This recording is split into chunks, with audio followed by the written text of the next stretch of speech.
atau bahkan menyuarakan tentang identitas Karo bukan Batak itu representasi daripada kelompok itu atau tidak? Perwakilan dari seluruh kelompok itu? Emang butuh menyeluruh. Nah, makanya saya batasin. Saya batasin bahwa saya bukan perwakilan daripada seluruh orang Batak. Itu pribadi Anda, Bung. Di situ pribadi Anda. Tapi kalau bicara kalau kita membicarakan soal bagaimana, apakah aku ini representasi, maka lihat apakah ditolak atau diterima. Jawabannya aku diterima. Apa yang aku sampaikan diterima. Kalau ada yang menerima, walaupun itu tidak mayoritas, artinya layak. Coba tanyalah sama ahli-ahli humaniora. Klarifikasi kebudayaan jika disampaikan seorang person dan klarifikasi itu diterima oleh anggota dari komunal itu sendiri, itu menandakan dia menandakan dia layak sebagai representasi. Kalau pada akhirnya Anda pribadi membatasi diri Anda untuk tidak mengaku sebagai representasi orang Batak, itu pribadi Anda. Sama, misalnya aku juga nggak mau menyatakan diriku sebagai orang Karo, perwakilan orang Karo, itu pribadiku. Masalahnya kalau masyarakat Karo kemudian menerima, ya representatif dong. Oke, selamat malam Minang Namo Kopi, selamat malam Amang Busung Lapar. Nah, saya harap diskusi kita ini bisa menjadi contoh dan menjadi bisa dipraktekkan di dalam room-room lain. Oke, sebelum ke Amang Busung, Bung Pangkaro sudah selesai, silakan ke Inang Namo Kopi Sidikalang. Coba berikan pandangan Inang. Kalau soal selamat malam ya kawan-kawan. Kalau soal persekusi itu memang salah, tetapi soal penghinaan itu kan memang sama-sama saling menghina kan seperti itu. Tetapi kita tidak fokus kepada persekusi maupun tidak fokus kepada hina menghina, tetapi kita fokus pada akar daripada permasalahan kan seperti itu. Tadi pagi saya menulis kenapa Aspipin dipersekusi, itu tulisan saya tadi pagi. Dan Anda tahu apa yang terjadi? Saya dipersekusi juga karena tulisan saya. Padahal saya hanya mencoba menjelaskan kenapa sih ada persekusi, kenapa sih ada hina menghina kan seperti itu. Dan saya menjelaskan itu berdasarkan daripada data-data yang saya dapatkan dari sumber-sumber artikel-artikel ataupun sumber-sumber arsip dan segala macam. Jadi saya tidak mengarang bebas. Jadi dalam cerita Batak itu kan kita tidak bisa terlepas daripada sejarah. Sejarah apa? Ya sejarah Sumatera Utara. Sumatera Utara dimulai dari kapan? Sejak dipisahkannya Sumatera West Coast daripada dengan Sumatera Utara kan seperti itu. Tadinya kita adalah Sumatera West Coast, kemudian kita berpisah, kemudian terbentuklah Keresidenan Tapanuli dan Keresidenan Sumatera Timur. Sumatera Timur dan Keresidenan Tapanuli disatukan menjadi Sumatera Utara. Kan seperti itu. Nah, ketika Keresidenan Tapanuli dibentuk pada 1853, maka dimulailah konstruksi identitas di sana. Kenapa perlu konstruksi identitas itu di Sumatera Utara? Karena ternyata yang ditemukan oleh kolonial pada masa itu terlalu banyak variasi daripada suku bangsa yang ada di hinterland. Ada 6 kelompok, bahkan ada 8, yaitu Melayu, Nias, Pak, Karo, Simalungun, Mandailing, dan Karo dan Toba. Lalu ketika itu disatukan menjadi sebuah identitas, maka kan harus ada cara, yaitu dikonstruksi menjadi satu payung. satu payung. Kenapa Melayu tidak bisa menjadi Batak? Ya karena mereka sudah beragama Islam. Kenapa Nias tidak bisa menjadi Batak? Karena mereka berbeda pulau, berbeda pulau. Nah, akhirnya tinggallah Sumatera Timur dan Tapanuli Utara yang ditinggali oleh 6 etnisitas di sana. Inilah yang ingin dipersatukan oleh kolonial untuk memudahkan administrasi dan juga diharapkan bisa menjadi benteng ataupun buffer zone antara Aceh dan Minangkabau, sehingga dimasukkanlah agama Kristen lewat Zending RMG pada waktu itu. Tetapi kemudian yang terjadi adalah konstruksi identitas yang dibuat itu oleh kolonial dan Zending itu membuat keenam kesukuan itu di bawah satu payung Batak. Tadinya itu label ya eksonim yang disematkan oleh orang luar menjadi identitas bersama. Maka dibentuklah pilar Habatahon. Pertama, menyatakan bahwa leluhurnya adalah leluhur tunggal si Raja Batak, lalu kemudian asal muasalnya dari si Anjur mula-mula. Ketiga, dibuatkan Tarombo si Raja Batak dan dibuatlah sistem kekerabatannya Dalihan Natolu. Dan ingat, itu dilakukan oleh kolonial dan Zending melalui pengajaran di sekolah dan di gereja. Sehingga semua hal yang berkaitan dengan identitas itu akhirnya disahkan menjadi etnisitas oleh kolonial dan Zending. Kan itu kita tahu, orang-orang akademis tahu itu. Tetapi kan tidak diketahui itu oleh khalayak yang tidak mengetahui konstruksi identitas itu. Tujuan daripada itu apa? Kan jelas untuk kemudahan administrasi dan penyebaran agama Kristen. Kan itu tujuan utama daripada pembentukan identitas itu. Payung identitas itu kan tujuannya kan itu. Nah, kawan-kawan hari ini kenapa Karo Pak Simalungun Mandailing Angkola itu menolak menjadi Batak? Tidak ada kebencian di situ, tidak ada rasa tidak suka di situ. Tetapi yang terjadi adalah marginalisasi dan disintegrasi di dalam suku Pak Karo Simalungun Mandailing dan Angkola. Karena apa? Narasi tentang Batak itu didominasi oleh yang disebut dengan Batak Toba. Akhirnya apa? Melalui apa? Ya melalui Tarombo itu. Tarombo itulah yang membuat sebuah identitas itu menjadi homogen. Homogenisasi identitas itu yang kami tolak. Sebab kalau kami menjadi Batak, maka hilanglah identitas dan jati diri kami sebagai orang Pak Karo Simalungun Mandailing dan Angkola. Kenapa bisa hilang? Ya, homogenisasi artinya adalah menyatukan, bukan hanya payungnya, marganya pun disatukan. Kalau saya mengatakan saya Sinamo, pasti orang Batak Toba mengatakan masuk tu dia doi, sarupa doi dohot naibaho, kan begitu mereka mengatakan. Itulah sebabnya kawan-kawan hari ini kita sebagai kesukuan di Sumatera Utara tidak mau ada saudara kita yang hilang, tidak mau ada saudara kita yang terlepas daripada kesukuan itu.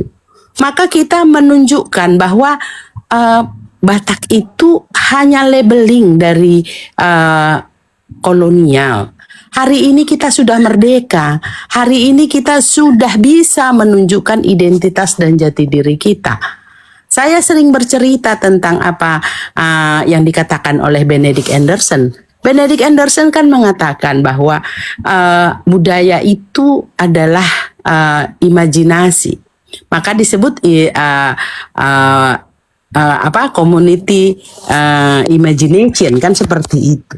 Jadi artinya kita yang menganggap bahwa kita Batak atau tidak Batak.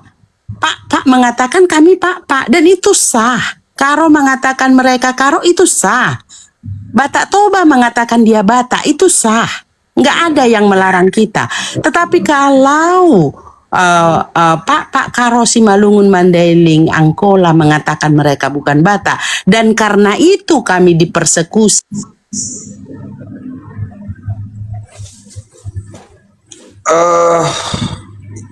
Sebentar, izin ya kepada ini. Maaf Inang Namo, kebetulan ada moderator kurasa di sini. Jadi di sini memang ada sebuah peraturan itu on kamera, tapi karena tadi sudah menyampaikan narasi, langsung saya tidak potong dulu. Coba dibuka itu, di mute moderator itu Inang. Ini Igan Tante tadi sama Mang Busung Lapar dianjurkan moderator nggak untuk on cam? Oke, silakan Inang. Oke, buka mute-nya Inang Namo Kopi. Nah, jadi gitu ya kawan-kawan. Jadi bukan Batak atau Batak itu kan identitas. Dan kita berhak memakai identitas yang kita pakai. Tidak ada yang mewajibkan kita menjadi Batak, karena Batak itu bukan entitas, bukan identitas. Tetapi Batak itu adalah labeling yang disematkan oleh kolonial dan Zending kepada masyarakat di hinterland. Jadi kalau misalkan Batak Toba ingin memakai Batak itu sebagai identitasnya, silahkan dipakai. Kami tidak melarang gitu loh. Tetapi kalau misalkan kami Pak Karo Simalungun Mandailing tidak mau memakai identitas itu, jangan dong kami dipersekusi. Kan kami tidak merugikan siapapun. Kami tidak melakukan kejahatan apapun ketika kami mengatakan kami bukan Batak. Menjadi Batak itu adalah pilihan daripada orang Batak Toba. Dan itu sudah dikuatkan oleh undang-undang. Itu sudah diakui oleh undang-undang. BPS pun sudah mengklasifikasikan itu. BPS tahun 2025 sudah ternyata sudah membagi itu. Bahwa Batak Toba itu 1041, Karo itu 1042. Dulu neburu. Pak itu terakhir adalah dulu neburu. 1045. Jadi memang negara memang sudah memisahkan itu, Pak Guru Zending. Jadi bukan saya yang memisahkan identitas itu, bukan saya yang membuat undang-undang itu, tetapi pemerintah. Jadi kalau pemerintah sudah membuat sebuah undang-undang, masihkah kita harus memaksakan suku-suku lain menjadi Batak? Kenapa? Kalau misalkan bukan Batak, kan apakah itu dosa? Apakah itu bermasalah? Coba kita renungkan deh. Kalau Batak Toba memang nyaman dengan kata Batak, silahkan dipakai. Tapi kalau Pak Karo Simalungun Mandailing Angkola, mereka memilih memakai nama aslinya, apakah itu salah? Cuman itu yang menjadi pertanyaan saya. Apakah salah? Apakah kami berdosa dengan itu? Sebab kalau kami memakai identitas Batak, maka warisan daripada leluhur kami itu, identitas warisan leluhur kami itu akan hilang, itu akan punah. Dan kami tidak mau itu terjadi dalam kesukuan kami. Pertanyaan tadi bagus menurut saya Pak Guru Zending. Apakah peran Karo itu mewakili Karo? Kalau saya mengatakan saya mewakili Pak. Kenapa saya berani mengatakan itu? Karena memang kami di dalam internal suku kami memang sudah membahas itu secara jelas. Kami bisa mewakili Pak, kami bisa mewakili Karo, Spivin bisa mewakili Karo. Karena apa? Kami di dalam internal kami memiliki apa yang disebut kekuatan untuk menyatakan kekaroan, kekini karoan atau kepakpakan kami. Kami punya hak itu. Kalaupun misalkan Pak Guru Zending tidak bisa mengatakan mewakili orang Batak Toba, tapi kami bisa. Igan Tante bisa, peran Karo bisa, saya bisa mewakili kepakpakan saya dan kini karonnya Igan Tante. Begitu dari saya, kira-kira nanti bisa disambung kembali. Ke Inang Igan Tante, nanti silakan dulu ke ini. Saya manggil Amang ya, Amang Busung Lapar. Tapi sebelum menyampaikan narasinya, ada baiknya perkenalan diri dulu. Oke, selamat malam, Horas Mahita Ganupan, Horas, Jua, Yahobu, Batada diriku, Au Margataba, Bang Ahok, Coba, oke. mungkin, Bang Ah, Ahok, coba pakai bahasa Indonesia aja, Amang ya. ya, enggak, Bung Ahok udah kenal saya, udah lama masih kenal sama saya, Bang. Lanjut, Indo. lanjut, Ya. Bang. Saya ingat. Tambah. Siapa? Oke. Tambah. Game ini Tambah. sekali marahin 2 kali ya. Ya. Prabu, adik Prabu ya. Oke. Setan. Oke. Sedikit saya Yang memberikan argumen. Yang nomor 3 ya? Dua. Nomor 2. Adiknya Prabu, Bang Prabu. Wanro. Coba, enggak mungkin. Coba. Gendut kali kau sekarang. Iya. Oke. Oke, Saya tambah sedikit ya, lanjut ya. Oke. Oh, memang di sini kalau di dunia TikTok ini memang cukup banyak ya. Saya sedikit menggunakan bahasa kita, bahasa Indonesia, bukan bahasa Batak, Toba, Batak Karo ataupun bahasa yang lainnya.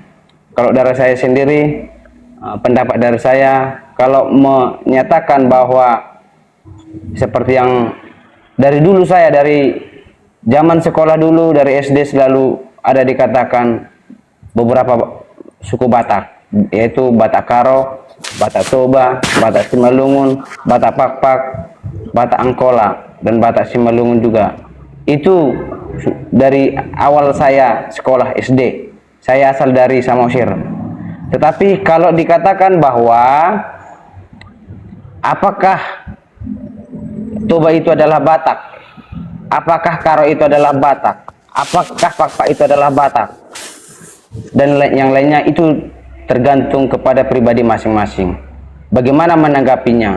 Kalau secara, mohon maaf Inang, tadi Inang menyampaikan sedikit, saya sanggah sedikit, bukan berarti beradu argumen. Kalau secara undang-undang, jangan pernah dikatakan sudah disahkan. Itu belum sama sekali disahkan. Dan bagaimanapun itu adalah tergantung kepada pribadi masing-masing. Saya, kalau dikatakan kamu apa? Saya Toba. Toba itu apa? Batak. Seperti itu. Saya juga pergi ke sana. Saya pergi ke Karo. Kamu apa? Toba. Suku apa? Ya suku Batak. Kalau di kalangan suku lainnya, kita berbicara tentang suku. Tetapi kalau perspektif kita, apakah itu Batak itu, Toba itu adalah Batak, Karo itu adalah Batak, itu tergantung kepada pribadi masing-masing.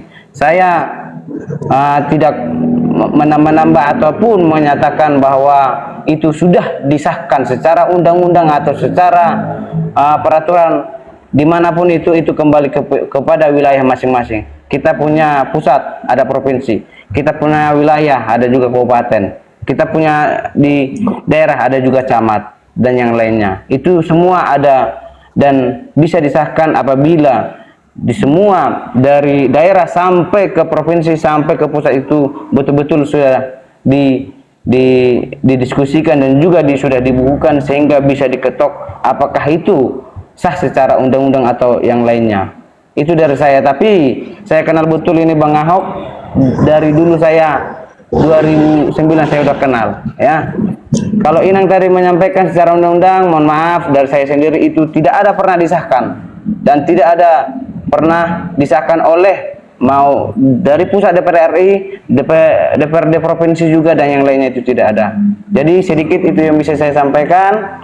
Tapi sekali lagi saya sampaikan, kalau dikatakan Karo adalah Batak, Simalungun adalah Batak, Angkol adalah Batak, daerah adalah Batak, itu tergantung kepada pribadinya masing-masing. Tapi kalau saya sendiri, dari dulu sejak kecil saya dikatakan berapa itu Batak, seperti yang saya sebutkan tadi. Itu yang bisa saya sampaikan. Horas Mahita Ganupan, Horas. Oke, kepada Inang Ikan Tantek, silakan sampaikan dulu pemahaman dan narasi Anda. Tapi saya memohon dengan sangat hindari dulu kata-kata yang bersifat tendensi dan sentimen dan provokasi, karena sebetulnya bagi saya bahasa provokasi itu bagus bagi saya. Tapi untuk kali ini saya memohon kepada semua itu menghindari dulu, karena saya mau memberikan ruang yang diskusi itu seperti apa. Begitu, silakan. Oke. Horas dulu untuk Kam Jending. Juan-juan untuk Kak Namo menjuah-juah man Bantakrina. Jadi gini, aku jadi gagal fokus dengan omongan si Busung Lapar ini tadi. Dia mengatakan nggak ada pengesahan yang ditulis di undang-undang. Aku jadi bingung gitu. Kenapa? Ngejek si Wan Gas. Itu saudaraku ya. Iya. Adik dari kawan baikku. Yang ngejek si Wan Gas. Iya. Nah, jadi dia bilang tadi nggak ada pengesahan. Terus kalau dibuat jadi undang-undang atau peraturan, apakah itu nggak sah? Itu dulu pertama. Dan kedua, kapan juga ada sahnya, ya, Batak Nampuak tadi. Kami pun nggak tahu itu kapan itu ada sah. Ditulis di dalam undang-undang kapan itu disahkan pun kami nggak tahu. Ya, sebagai suku Karo, kami tahu itu ya suku Karo. Dan saat ini, ya, hari ini kita tahu bahwa Batak itu adalah sebagai suku. Ya, siapa itu suku Batak itu? Toba. Kenapa saya bilang begitu? Karena ada kamusnya, kamus bahasa Toba, bahasa Batak, ke bahasa Indonesia itu isinya bahasa Toba. Kalau nggak percaya kalian beli bukunya. Adat praktis Batak itu adat praktis Toba, bukan adat praktis kita semua yang dibilang itu Anampuak, ya Batak Toba, Batak Karo, Batak Simalungun, nggak ada di sana. Yang di sana itu adat Toba. Nah, tadi ada ini bilang si Busung Lapar ini secara pribadi, kalau mengaku ya nggak mau mengaku Batak secara pribadi gitu. Itu bukan pribadi, ya. Pribadiku ini kalau bisa kupilih, kata seperti si Jending tadi, kalau bisa kupilih aku menjadi suku Jerman saja.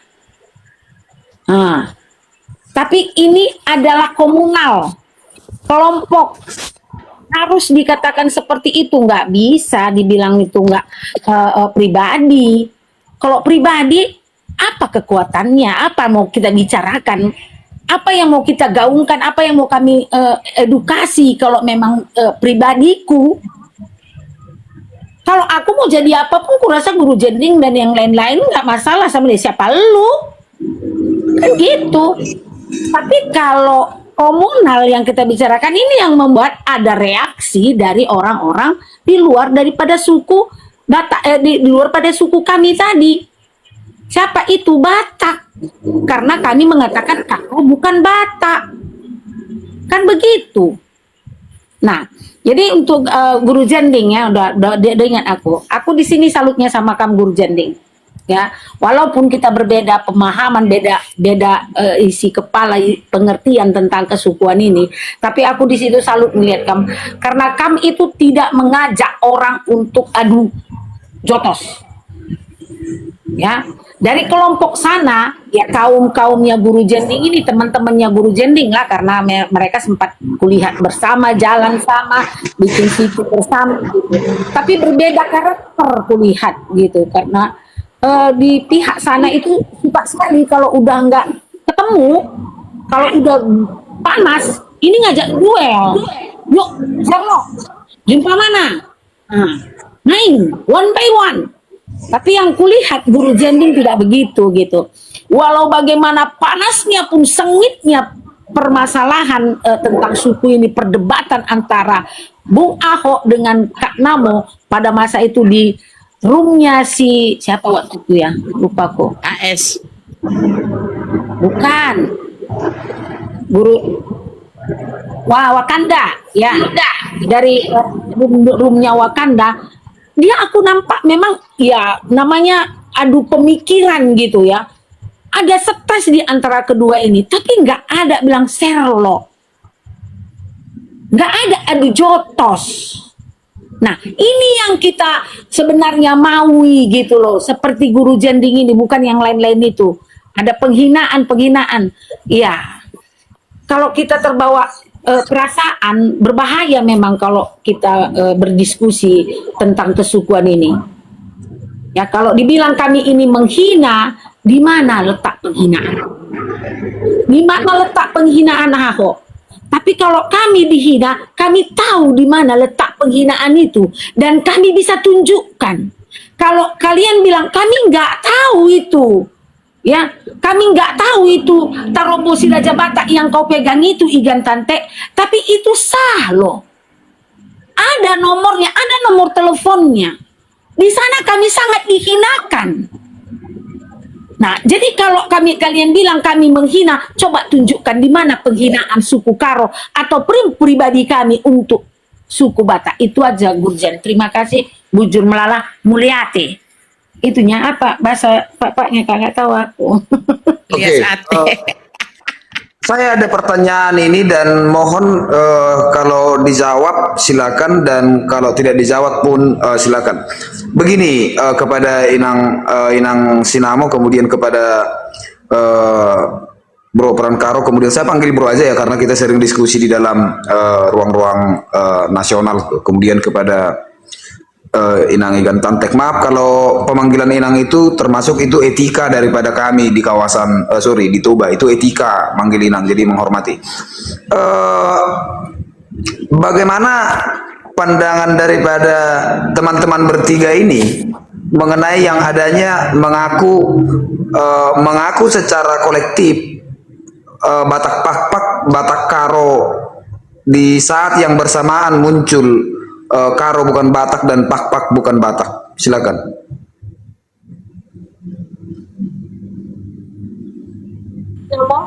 Sinamo silakan. Jawab lagi atau Kakak dulu lah. Kakak dulu. Kakak dulu. Kalau itu justru itulah bukti daripada pembatakan itu sendiri. Jadi kenapa ada Batak Pakpak? Itu adalah karena terjadinya pembatakan kepada orang Pakpak. Apa itu pembatakan? Pembatakan adalah sebuah isme atau sebuah doktrin yang memaksakan homogenisasi. Dan ada orang Pakpak, bahkan dari Suak Kelasen, itu mereka sudah berganti identitas menjadi Dairi Toba. Bayangkan, satu Suak di Pakpak itu sudah menjadi Dairi Toba. Karena mereka menerima doktrin itu, doktrin pembatakan itu mereka terima. Ketika doktrin pembatakan itu diterima, maka identitas pun akan berubah. Bukan hanya menjadi Batak Pakpak, bahkan mereka Dairi Toba. Pak Guru Jending pernah dengar kan? Dairi Toba kan? Bahasanya Dairi Toba, adatnya Dairi Toba. Dan mereka tidak mengaku mereka Pakpak. Mereka justru mengaku mereka adalah Dairi Toba. Jadi ada varian baru sekarang. Ada Daito namanya, Dairi Toba. Nah, Dairi Toba itu sebuah sebuah identitas yang keliru dikatakan itu ya memang keliru. Tetapi apa penyebab kekeliruan itu? Yaitu tadi telah terjadi pergeseran identitas karena adanya doktrin daripada pembatakan. Jadi mereka lebih nyaman dikatakan menjadi Dairi Toba daripada mereka menjadi Pakpak atau Batak Pakpak. Mereka tidak mau loh disebutkan dengan Batak Pakpak, Pak Guru Jending. Mereka justru disebut adalah Dairi Toba. Dan itu fakta. Adatnya pun adat Daito, bahasanya pun bahasa adat Daito. Itu nyata. Tetapi ketika kita mengatakan apakah itu salah? Ya itulah yang sedang mau diluruskan. Kenapa perlu diluruskan? Karena negara sendiri tidak mencatat Dairi Toba sebagai sebuah identitas etnis.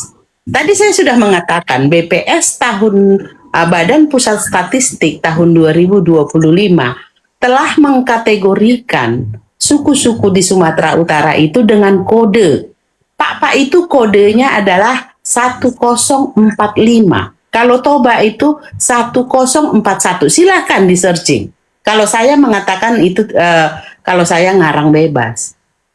Nah, itu yang ingin kami luruskan justru.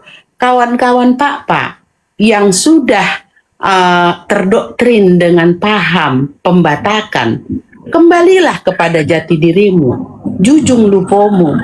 Bahkan yang daito itu tidak ada, itu dicatat oleh negara. Yang dicatat oleh negara adalah etnis Pak, suku Pak, dengan kode 1045.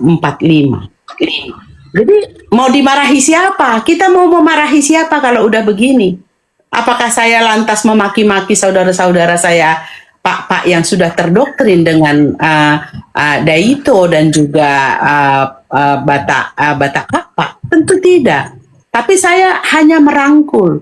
Saya hanya memberikan sebuah himbauan. Dan kami dari Dewan Adat Pak yang sebentar lagi akan kami sahkan secara undang-undang, karena masyarakat hukum adat masyarakat undang-undang masyarakat hukum adat di Indonesia akan diundangkan. Sekarang dia sudah masuk di dalam prolegnas. Maka Pak menyiapkan diri dengan cara membuat sebuah Dewan Adat Pak sesuai dengan Permendagri nomor 52 tahun 2014. Jadi sama-sama kita memakai aturan negara, memakai nomenklatur negara dalam bernegara ini, dalam bersuku ini. Jangan seenaknya. Batak Pak tidak ada di dalam BPS 2025 itu. Yang ada adalah kode 1045, yaitu suku Pak. Dan 1041 itu Batak Toba. Kalau Karo 1042. Nah, kawan-kawan, apakah kita negara hukum kita ini tidak berdasarkan hukum? Kita bersuku, beragama, berkeyakinan, apapun itu ada dasar hukumnya di negara hukum ini. Saya tidak berbohong. Sekarang silahkan Anda searching. 511 mata memandang. Searching sekarang. Apa kode daripada suku Pak? 1045. Toba, Batak Toba 1041. Suku Karo 1042. Lalu kalau negara saja sudah secara sah dan meyakinkan membuat pengklasifikasian itu secara hukum, lalu dasar apa kita menolak itu?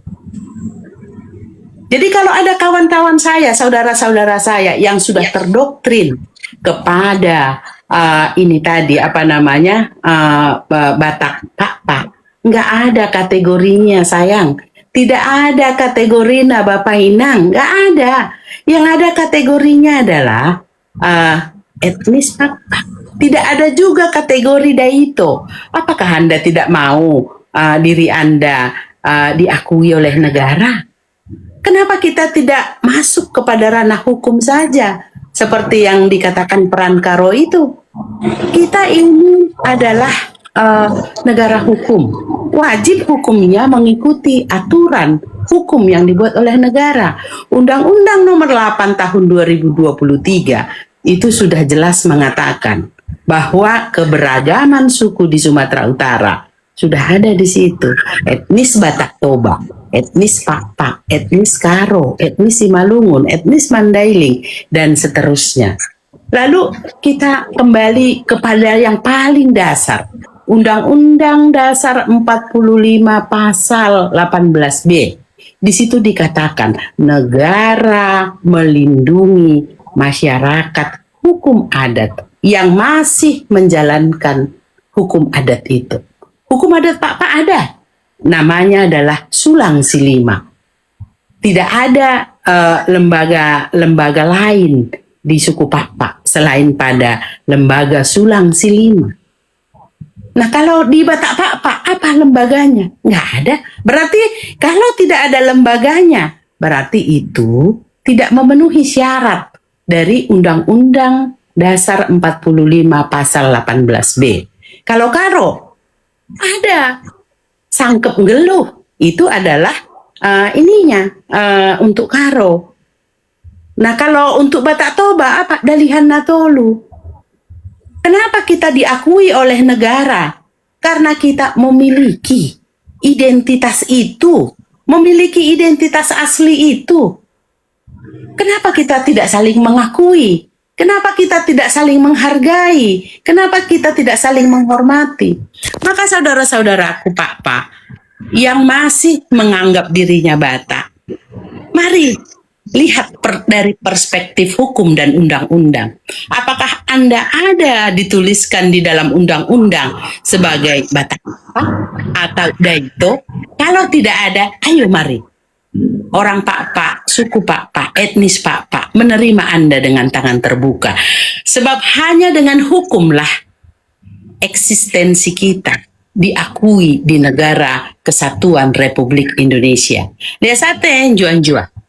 Oke, silakan Bung Perangkaro atau Ikan Tantek, silakan. Kalau wacana, kalau apa namanya, diksi yang mau dibedah itu adalah pengakuan kolektif, sebaiknya aku, karena brother juga kulihat sebagai penggemar filsafat, orang yang punya ketertarikan filsafat, coba dilihat itu apa namanya, postulat-postulat teori-teorinya filsafatnya GWF Hegelian ya, tentang dialektika. Nah, kalau kita melihat ke situ, pengakuan kolektif itu kalau dilihat dari kajiannya Hegel, pengakuan kolektif itu bukan menunjukkan keberadaan. Jadi sederhananya dalam kajiannya itu tidak cerita tentang eksistensi, tapi bicara tentang rekognisi. Nah, ini dua hal yang berbeda gitu. Jadi pengakuan kolektif mengarah, menunjukkan ada upaya untuk diakui. Jadi kalau sederhananya kan realita, ya, keabsahan, legitimasi atau recognition itu tadi, ada de facto, ada de jure. Gitu ya. Nah, pengakuan kolektif itu semacam declare. Dia suatu declare. Contoh gitu ya, pengakuan kolektif itu adalah proklamasi, itu pengakuan kolektif. Itu pengakuan kolektif. Makanya dia bentuknya declare. Pertanyaannya sekarang, kalau Batak Karo itu adalah pengakuan kolektif, kapan kita pernah menyaksikan secara sejarah ada declare bahwa mereka adalah Batak Karo? Secara kolektif ya, dari internalnya gitu. Dari internalnya. Makanya Kak Anan dari tadi menyinggung Batak Karo adalah labeling, bukan pengakuan kolektif, bukan semua declare. Nah, kita kembali ke hukum dialektikanya Hegel gitu. Tesis, antitesis, sintesa. Kan begitu. Yang awal, yang mengawali dalam filsafatnya ini apa? Identitinya itu apa? Komunalnya itu apa? Yang get a member itu yang mana? Bahwa Karo adalah ruang, bahwa Karo adalah entitas, bahwa Karo adalah rumah yang menghimpun member-membernya ini tadi. Maka mereka person to person itu harus tunduk ke dalam identitasnya, ke dalam nilai-nilainya, ke dalam budayanya, ke dalam variabelnya. Kan itu tadi yang aku katakan. Apa declare-nya? Apa declare-nya? Ini pertanyaan besarnya, apa declare-nya? Makanya aku selalu sering itu, brother. Kalau kawan-kawan ini, kalau brother sendiri sering ngintip gitu kan, aktualisasinya gitu. Orang Karo mengaktualisasikannya pertama secara politik, ya, secara politik Kabupaten Karo itu declare loh. Kalau bicara pengakuan kolektif itu udah declare. Mereka menegaskan secara politik wilayah administratif konstitusionalnya adalah Kabupaten Karo. Karena tadi sudah singgung lewat undang-undang gitu kan. UU nomor 8 tahun 2023 kemudian dipertegas lagi dengan UU nomor berapa itu ya kan tahun 2024. Itu declare-nya. Kemudian secara wilayah, karena hak wilayah diakui ya, Tanah Karo. Itu declare-nya. Nah, Kalau Bung katakan tadi ya, Brother katakan tadi ada pengakuan Batak Karo. Declare-nya di mana? Apa wujud declare? Itu hanya penerimaan person to person, bukan kolektif. Kalau kolektif, ya kami kami pribadi, aku pribadi, Biigan, mungkin yang lain-lain, bahkan seluruh orang Karo, nggak punya hak untuk mencegah ada declare seperti itu. Misalnya ada sekelompok orang, ada sekelompok entitas ingin menyatakan mereka adalah Batak Karo, mau mendeklarkan itu, kami nggak punya hak untuk melarang. Tidak ada satupun yang punya hak untuk melarang, termasuk negara, termasuk Prabowo. Nggak ada yang punya hak. Bahkan Rockefeller juga nggak punya hak untuk melarang itu. Mungkin Zeus juga nggak punya hak untuk melarang itu. Pertanyaannya sekarang, apakah ada obsesi ataupun orientasi ataupun ya semacamnya itu untuk mendeklarasikan bahwa ada yang namanya Batak Karo. Jadi dia bukan hanya sekedar recognition, tapi juga sebagai existential. Ada nggak?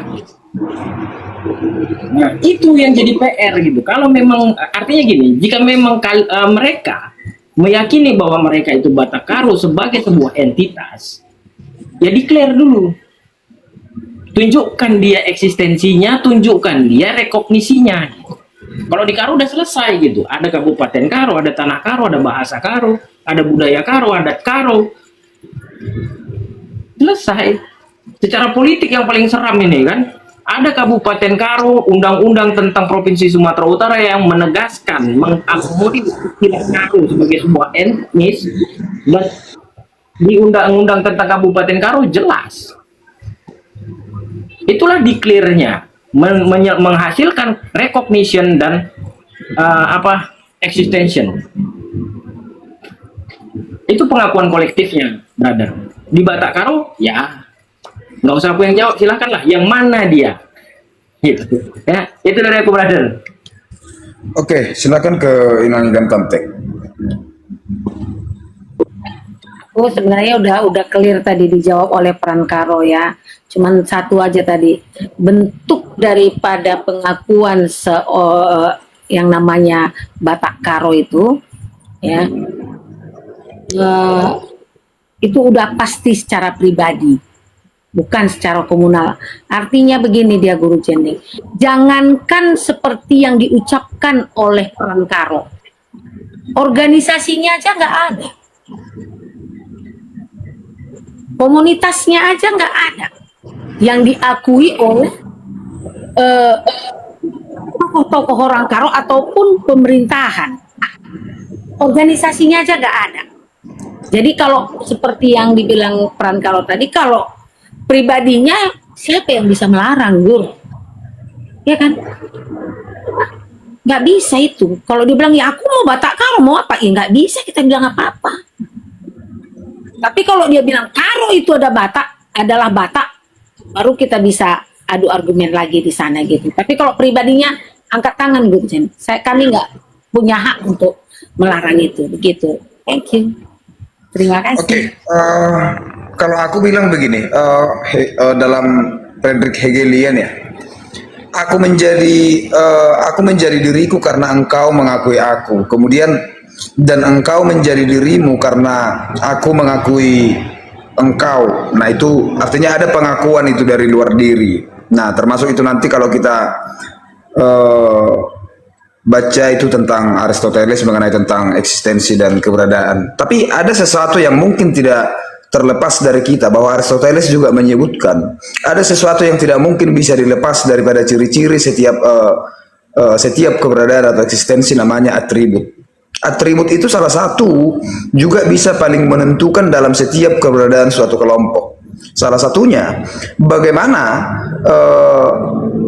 yang saya pertanyakan tadi, ada beberapa orang secara berkelompok dan itu konsisten dalam pengakuannya bahwa mereka adalah Batak Pakpak, mereka adalah Batak Karo, dan mereka adalah Batak Simalungun, Nah, yang kemudian apakah itu akan mengeliminasi daripada keberadaan mereka sehingga ini gaung Karo, Simalungun dan terkhusus kepada Pakpak misalnya, Nah, kemudian pertanyaan saya yang lebih mendasar, jika memori kolektif itu adalah sebuah hal yang menjadi dogma yang terus mengakar, kenapa teman-teman sekalian tidak lebih fokus menyuarakan suara ini menjadi satu suara dan kemudian itu diangkat ke atas? Artinya mengurusi tentang kepada toba yang dengan silsilah dan generasinya, saya pikir itu menjadi keluar daripada konteksnya. Dan kalau misalnya Anda bertiga di sini sebagai legitimasi daripada Karo bukan Batak, Pak bukan Batak, bagi saya sendiri, mau Anda mau jadi apapun bukan menjadi Batak, tidak ada keberatan saya. Saya tidak akan pernah keberatan untuk hal itu. Silakan. Saya sampaikan itu. Saya tidak ada keberatan dan tidak ada sedikit pun narasi yang mau saya sampaikan kalau Anda mau berdiri dengan Karo Anda. Tidak ada pusing saya untuk hal itu. Tetapi ada baiknya saya mau berharap yang mau saya sampaikan, kenapa tidak lebih fokus menginfluence atau menyampaikan atau menyatukan suara di suara daripada pak-pak itu sendiri di Karo itu sendiri. Silakan. Ya, oke. Jadi kalau kami bilang tentang untuk satu suara ya, untuk satu suara, Karo sudah satu suara. Ya, sekali lagi keulang Jen, Karo sudah satu suara. Baik di dalam acara adat, budaya, bahasa, tanah, ulayat, ya, apapun itu, organisasi pun mengatakan itu Karo. Makanya tadi saya ingatkan tadi sama Guru Jending, justru yang mengaku Batak Karo itu jangankan organisasinya, komunitasnya pun nggak ada. Itu secara pribadi begitu.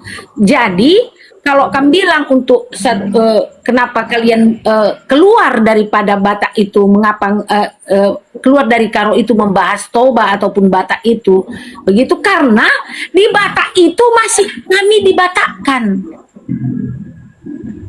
Ya, kami masih dibatakkan. Baru saja ya 2 minggu yang lalu saya itu ke Pusubuhit, masih tertera di sana Batak Karo, di Son Mulani Halak Batak Karo. Ya, kemarin nggak ada waktu saya langsung ke tugu yang satu lagi itu, dan rencana saya juga mau ke sana karena di situ masih tercantum Karo itu sebagai Batak di sana, sebagai satu kesatuan di Batak sana, ya, di nomor 3 itu kalau kami Batak Karo, ya, di nomor 3. Nah, itu yang membuat kami keluar untuk membahas itu. Dan satu lagi ya, Guru Jending, yang perlu kami ingat, di di Tarombo si Raja Batak juga belum ada itu revisi.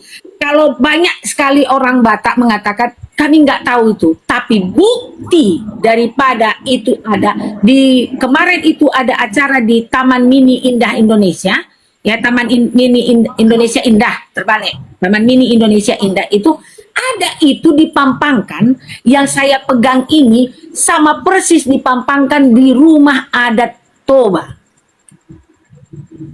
Berarti kami masih diusik di sana, begitu dia Guru Jending. Kami masih disenggol di sana.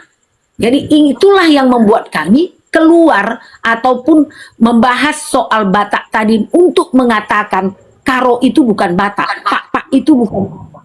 Itu kami makanya menyeberang ke Toba itu. Begitu dia Guru Jending. Bujur. Oke, silakan Inang Sinamo. Mungkin Pak Guru Zending itu mau membela diri sih, itu wajar ya. Jadi maksudnya ketika Pak Karo Simalungun Mandailing mengaku bukan Batak, menolak menjadi Batak, ada rasa kecewa di situ. Ada rasa kecewa, seolah-olah tertolak kan, seperti itu ya. Nah, jadi ada perasaan menjadi tidak satu, menjadi tidak berkumpul kan, seperti itu. Tetapi sesungguhnya bukan seperti itu yang terjadi. Jadi jangan dikira di internal kami Pak itu tidak satu suara, justru sangat satu suara. Ingat kasus Escobar, Ingat kasus Escobar dari Pak Pegagan, Sim Kelasen, Boang, dan juga Kepas, semuanya bahu membahu untuk membuat dia kemudian dipenjara. Walaupun pada akhirnya ada juga pihak-pihak yang menyembunyikan dia kan, sampai hari ini masih DPO. Itu satu contohnya bahwa Pak itu sebenarnya satu pemahamannya. Lalu kedua, kenapa tidak memberikan influence ke orang Pak sendiri? Mungkin Pak Guru Zending karena tiap hari di sosial media, buatlah sebuah sebuah studi. Kapan suku Pak mulai menunjukkan identitas dan jati dirinya? Karena saya juga setiap hari di sosial media, maka saya data analitiknya lengkap di saya. Jadi data analitik ini adalah berupa berapa banyak konten kreator Pak, berapa banyak konten-konten Pak, dan berapa banyak orang-orang Pak hari ini yang sudah percaya diri, yang sudah happy, yang sudah tidak malu-malu, dan sudah merasa bahwa identitas dan jati dirinya itu meningkat setelah adanya edukasi melalui sosial media. Memang masih ada satu dua yang masih malu, tetapi dibandingkan dengan data analitik yang kami lakukan sebelum 2018, hari ini 2026, data sudah menunjukkan bahwa orang Pak sudah sangat percaya diri dengan identitas dan jati dirinya. Sama seperti yang dikatakan Igan Tante tadi, kenapa orang Pak masih kontra dengan Batak Toba? Kan yang diminta sebenarnya sederhana saja, bahwa kita tahu bahwa identitas Tarombo si Raja Batak itu kan dibuat untuk forming, yaitu pembentukan kenegerian dan huria pada zaman kolonial gitu. Bukan nyata bahwa ada hubungan genealogis dengan suku-suku lain. Nah, jadi kan setelah itu kita tahu kan, alangkah baiknya kalau penulisan baik secara Tarombo, baik secara penulisan di buku, jangan lagi menggunakan istilah Batak kepada Pak Karo Simalungun Mandailing. Karena kan tadi kita sudah jelas, secara undang-undang, secara Badan Pusat Statistik kan itu memang sudah dibedakan. Kan berbeda-beda di negara Indonesia yang Bhinneka Tunggal Ika, kan tidak ada masalah. Yang perlu adalah kita saling mengakui. Kami mengakui Toba, Karo, Simalungun, Mandailing, dan Angkola. Demikian pun sebaliknya Pak diakui sebagai entitas yang sama berharganya di depan hukum. Kan seperti itu. Jadi kalau hari ini Pak Guru Zending mengatakan kenapa tidak edukasi ke dalam, kami edukasi Pak. Dan hasil data analitik menunjukkan hari ini orang Pak sudah bangga dengan identitas dan jati dirinya. Kalau dikatakan Pak itu terpecah, no. Buktinya ketika ada masalah di Pak, maka Pegagan, Kepas, Sim, Boang, dan Kelaten itu satu suara. Dan terakhir yang saya katakan, di Sumatera Utara belum ada Dewan Adat. Tetapi Pak akan melaunching Dewan Adat Pak. Dewan Adat Pak berarti Pak Pegagan, Kepas, Sim, Kelasen, dan Boang itu satu suara mendirikan Dewan Adat yang berhadapan dengan negara dan korporasi dalam mengelola keseluruhan tanah ulayatnya. Begitu Pak Dea Guru Zending. Jadi itu bahasa yang kurang tepat kalau menurut saya. Kalau Pak Zending mengatakan kami tidak fokus kepada kesukuan kami sendiri, internal kami. Justru kami sangat fokus. Justru kami sangat memperhatikan mulai dari musik, mulai dari pakaian, mulai daripada makanan, adat istiadat, budaya, tanah ulayat. Lihat saja postingan saya. Jadi ada 5 hal yang terutama yang kami urus di dalam kesukuan kami. Pertama itu adalah bahasa dan aksara. Kedua adalah adat istiadat. Ketiga adalah budaya. Keempat adalah tanah ulayat. Dan kelima adalah sulang silima. Kami sangat fokus. Bahkan kami sudah menerbitkan 10 buku tentang hal ini. Itulah keseriusan kami tentang mengurus internal yang ada di suku Pakpak. Kenapa kami masih kontra dengan Batak Toba? Karena penulisan-penulisan dan pembuatan-pembuatan tugu-tugu dan segala macam itu masih melibatkan kami. Jadi kami hanya bilang, ayo dong, ini kan kita udah zaman terbuka nih, jangan lagi saling mengklaim, tetapi mari kita saling mengakui, saling menghargai, dan saling menghormati entitas masing-masing. Begitu kira-kira, Lias Ate. Oke, sebelum ke Mr. Loba-Loba, ke Mario Karya Carson. Saya baca itu bukunya di JC Pergoen halaman 18 sampai ke halaman 20. Mereka menuliskan ada semacam kekhususan daripada kelompok manusia yang ada di kawasan Danau Toba. Anak-anak itu bisa mengingat silsilahnya dan bagaimana cara atau tutur panggilnya terhadap setiap manusia yang ada di sana, dan bahkan mengingat tarombonya 6 sampai 8 generasi. Kemudian saya berpindah ke kawasan lain, orang tua mengingat atau menghafal tarombonya 12 sampai 15 generasi atau bahkan 20 generasi. Artinya begini, kita kan mengakui ada sebuah, dia menggunakan itu penelitiannya itu dengan cara kualitatif begitu, dan juga dia melakukan wawancara saat itu. Nah, dan satu hal yang mau saya sampaikan, bahwa Belanda pada konteksnya saat itu, mereka itu adalah kolonial dalam konteks pemerintahan di Indonesia ini, di Indonesia yang sekarang.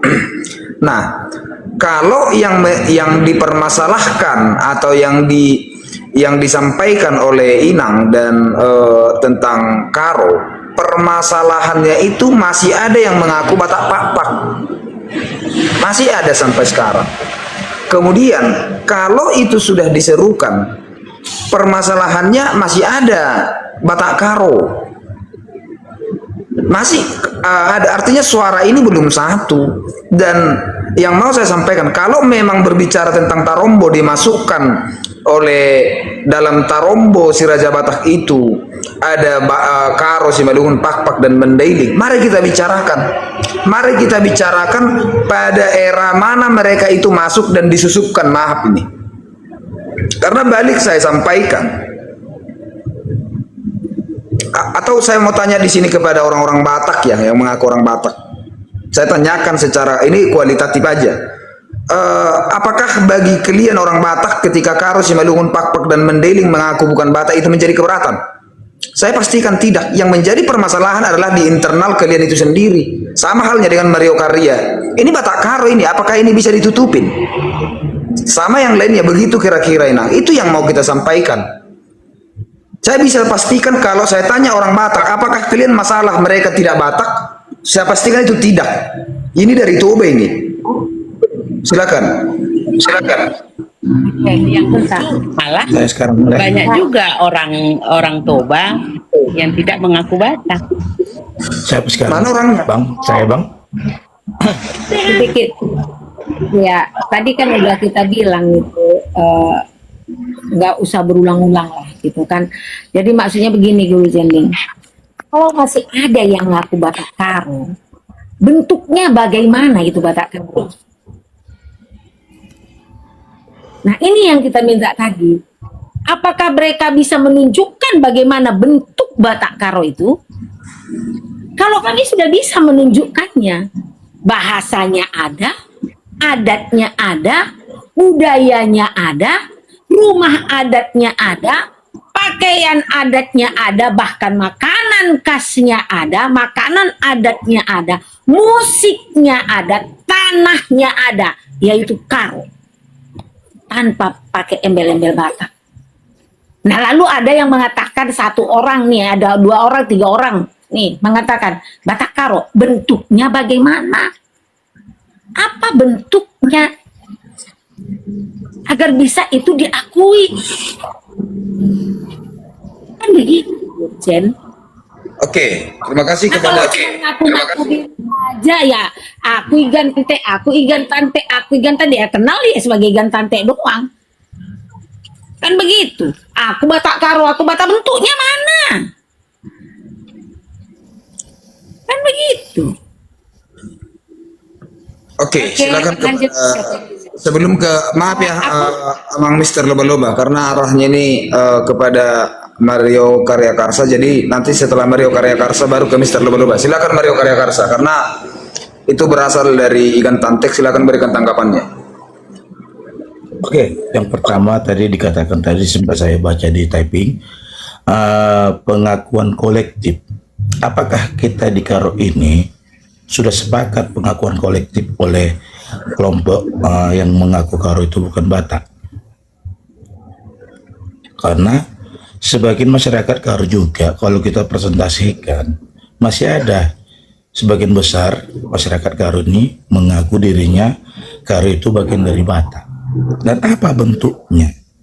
Dibilang kalau Batak Karo itu. Ya, pertama, bentuk kita Karo bagian Batak. Kita mempunyai sistem yang sama. Coba kita lihat tutur Siwalu kita. Ada nggak dudukannya sama dengan tutur Siwalu yang kita miliki di Toba? Artinya, kalau kita hanya membedakan bahasa saja, itu bukan menunjukkan perbedaan. Kita lihat tutur Siwalu, dudukannya di Toba apa? Sama. Contoh, Mama sama Mami, salah satu tutur Siwalu kita, memiliki dudukan yang sama di Toba, tulang sama nan tulang. Kan itu dia. Artinya secara asas, secara ideologi lah menurut bahasaku pribadi. Kenapa Karo itu bagian dari Batak? Karena ada memiliki unsur azas dan yang sama. Dan kalau kita bicara ke organisasi, apakah suku itu disamakan dengan organisasi? Kemudian lalu dibilang lagi tadi Batak Karo itu bentuknya apa? Kalau dikatakan Batak, karena ada Kabupaten Karo, Tanah Karo, bahasa Karo dibilang. Kita jangan terkecoh dengan bahasa komunikasi yang sudah terlontar di masyarakat kita.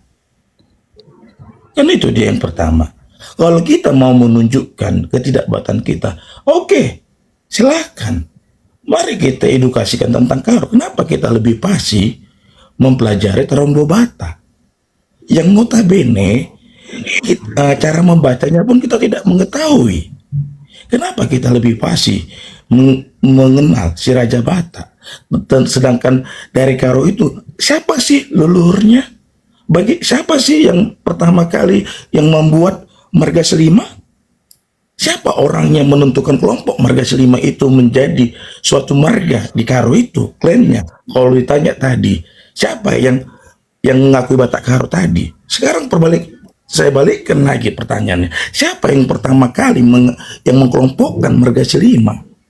Kenapa kita lebih menguasai si Raja Bataknya? Kenapa nggak kita bahas tentang kekaroan kita itu? Dari mana asal Karo itu?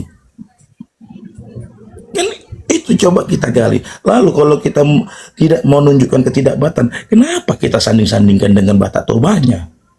Kenapa nggak secara gentle kita mengakui Karo itu bukan Toba? Kenapa dengan Bataknya? Kan itu dia. Jadi kalau dibilang pengakuan secara kolektif Karo bukan Batak itu tidak benar. Karena kalau kita survei di lapangan, masih ada masyarakat Karo mengakui kebataan Karo itu. Masih ada masyarakat Karo itu masih mau dikatakan dia bagian dari Batak. Kan itu dia. Dan kata Batak yang kita identik, yang kita kenal, yang tendensiusnya ke Toba. Kenapa? Coba itu dipelajari dulu. Siapa sih yang mengatakan Toba itu menjadi Batak? Awalnya dari mana? Mengapa Toba itu tendensiusnya ke Batak? Dan apa sebabnya? Jadi itu coba kita fokuskan ketika Tapi kesana.